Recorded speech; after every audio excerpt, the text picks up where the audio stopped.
function a hell of a lot of things because it needs the nutrients to grow. You need carbohydrate, protein, fat, you need micronutrients and macronutrients. And when you have a short gut, you can see that there are multiple things that have changed inside the intestine, which is not going to support the child's growth or the development.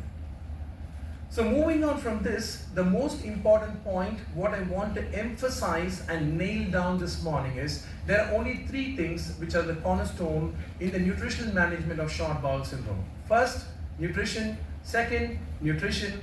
Third is nutrition. There is no way out of this problem because your short bowel syndrome or short gut syndromes are not going to get better themselves. They need nutrition, and that's pivotal, and it's important to understand that there is no other way of making things better for the child. So the nutritional management everyone wants to focus on is carbohydrate malabsorption. The most important cause or the most important problem we see in children with short bowel syndrome is carbohydrate malabsorption. The reason is because there's only one reason. You have a poor transit time and you have dysmotility as major issues. And you can see that the major issues is decreased formation of short chain fatty acids. Short chain fatty acids are very, very important because without that we are not going to get the digestion and absorption right. And we also have significant problems like diversion colitis. A child might have one stoma, two stoma, might have a significant anatomical resection of the gut, and you're literally changing the connection, what is not normal. That leads to what we have, watery stools and increased frequency of watery stools, which basically is not due to diarrhea, but the intestine not wanting to adapt or a failure of adaptation. So fecal pH in all short bowel children patients are less than 5.5, and we have positive reducing substances where most of the nutritionists and clinicians get taken aback and change the milk immediately to a lactose-free formula, whereas a child might actually get benefit from giving lactose. Next problem here is we also have one of the biggest problems in the multidisciplinary management is that when you see a child having diarrhea, the first and foremost thing the clinician or the nutritionist is going to do is reduce the feeds or stop the feeds, which is not the way forward or which is not the right way to do it. Now, what else do we see here? We see fat and fat-soluble vitamins malabsorption. I'm going to go a little bit fast and I'm going to just show you the most important things. The first and foremost thing a lot of clinicians forget is the most important mechanism is called ileal breaking mechanism. So when you eat food, the duodenum starts processing it, the jejunum starts taking it, and basically the ileum has a very distinctive function called as the ileal breaking. It has to break food from going into the colon, and basically in children with short bowel syndrome, the ileal breaking system does not work. So what happens here, there is a condition called intestinal hurry, where you will see that fat malabsorption becomes the main problem. So when you see fat malabsorption, the most important things in children with short bowel syndrome is they have explosive stools and they also have perianal excoriation, which makes us think that the child is actually not absorbing the lactose or the carbohydrate or the fat, and that leads to making wrong decisions. So the most important thing here is to reduce your LCT, increase your MCT, and excessive MCT, which is being used in children with short bowel syndrome, can actually lead to diarrhea and ketosis. So this is very important when it comes to fat.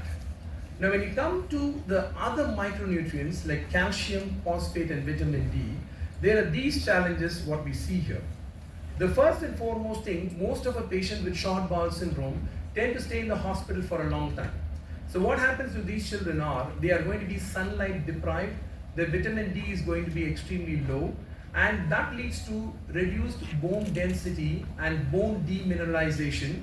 So they're more profoundly vulnerable to fractures, and we need to understand, and most important thing even further is basically usage of diuretics, which can actually cause real-time calcium excretion in the kidneys and leads to bone demineralization. So it's a combination factor, but not just one. There are too many things that happen here in children with short bowel syndrome. Now looking at iron deficiency, the commonest thing that we see here is frequent blood sampling. In children with short bowel syndrome or surgical patients, one of the iatrogenic causes of anemia is frequent blood sampling. I think we need to understand this and do sampling once a week, because one of the things that you see here is these children get iron deficiency because of us and not necessarily to the diet.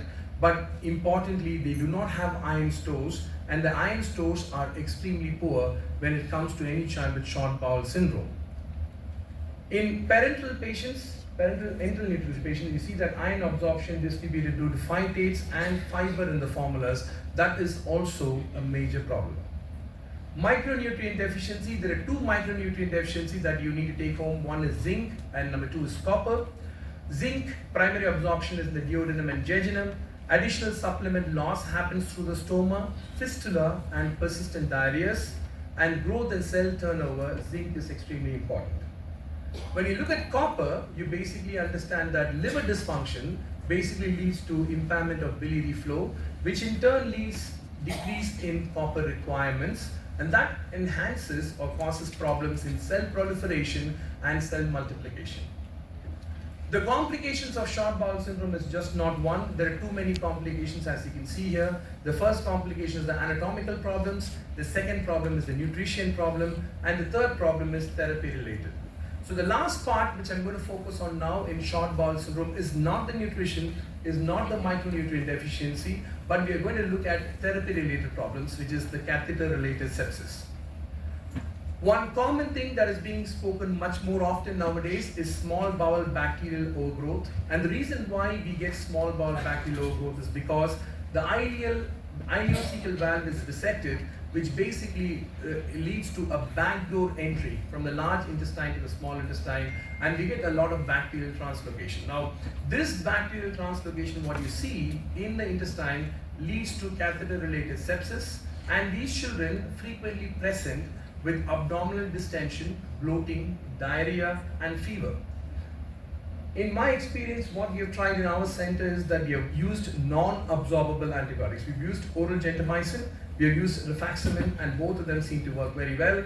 Other antibiotics that we use in a cycle to prevent small intestinal bacterial overgrowth is metronidazole, neomycin, and amoxicillin in a 1 to 2 week cycle. So you give them antibiotics for 1 week, give a break for 6 weeks, and restart the antibiotics and carry on. So this is one way of managing small bowel bacterial overgrowth.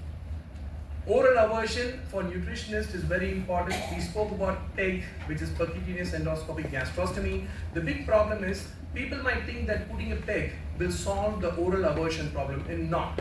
We have seen 10,000 cases of more than 6 weeks. Do consider doing a PEG tube sooner and not later. Central line infections, we all have experienced syndrome, actually have a central line. Now this is basically problem number one. We have used multiple things, and there is always very, very keen interest in ID and also in surgical gastroenterology and pediatric gastroenterology on how to prevent line infections. Now, there is no way you're going to try and make sure the line is going to be 100% infection free. You can talk about, in India, we talk about bacterial infections, viral infections, and even fungal infections. What we have seen in our center is 60% of patients with central line sepsis actually have a culture negative sepsis, which is worrying at the same time intriguing, because you always think, where does the infection come from? So catheter related thrombosis, we have pediatric gastroenterologist, I don't prefer. The reason is because the most common line infection site is the femoral line infections. That's where you need to understand femoral lines are avoided at all costs, practically as long as possible. Central venous occlusion, one of the commonest causes is because people who are not trained in using central lines have problems in actually approaching, accessing, and